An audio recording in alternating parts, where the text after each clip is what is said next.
2018 সালে ফেনী শহরের সুলতানপুর এলাকায় 70 শতক জমির ওপর স্থাপিত হয় জৈব সার ও জ্বালানি তেল উৎপাদন কেন্দ্র।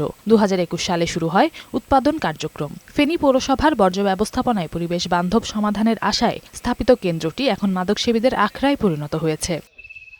কোথাও দরজা নেই, কোথাও ছাউনি খুলে নেওয়া হয়েছে, যন্ত্রপাতির কোনো অস্তিত্ব নেই। ভেতরে ছড়িয়ে ছিটিয়ে রয়েছে ভাঙা কংক্রিট, মরিচা ধরা লোহার অংশ। আগাছায় ঢেকে পুরো এলাকা জুড়ে ভুতুড়ে পরিবেশ সৃষ্টি হয়েছে। পৌর কর্তৃপক্ষের উদাসীনতায় কোটি টাকার এই প্রকল্পটি এখন পুরোপুরি অচল হয়ে পড়েছে। আশপাশ সবারই ক্ষতি হইতেছে। মলার দুর্গন্ধে আমরা অতিষ্ঠ নিবাসী। যে কোনো লোক হাঁটতে হলে নাকের টিস্যু দিতে হয়। বাংলাদেশে ঘুরছে ঘুরি আর শেষ 5 তারিখের পর থেকে এটা কি বন্ধ হয়ে গেছে। এই যন্ত্রপাতি গুলাকে আপনার এক ধরনের ডাকাতি প্রক্রিয়ার মতো লুটপাট করে নিয়ে যাওয়া হয়েছে। স্থানীয় কিছু লোকজন এখানে অনেকটা আমি বলবো হায়নার মতো সরকারি প্রকল্পের সমস্ত ইনস্ট্রুমেন্ট সরঞ্জামাদি নিয়ে গেছে।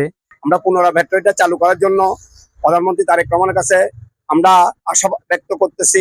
ঊর্ধ্বতন পর্যায়ে আলোচনা করে পুনরায় কেন্দ্রটি চালুর উদ্যোগ গ্রহণ করা হবে বলে জানান পৌর প্রশাসক। এই প্রকল্প আমি যতদূর জানি এটা পাইলটিং হয়েছিল, সেটা আবার আমরা সরকারের ঊর্ধ্বতন কর্তৃপক্ষের সাথে সংশ্লিষ্ট মন্ত্রণালয়ের সাথে আলাপ করে যোগাযোগ করে যোগাযোগের মাধ্যমে এটা আমরা আবার চালু করব। জরুরি ভিত্তিতে যাচাই বাছাই করে প্রকল্পটি চালু করা এখন সময়ের দাবি মনে করছেন সংশ্লিষ্টরা। নওশীন জান্নাত, বৈশাখী সংবাদ।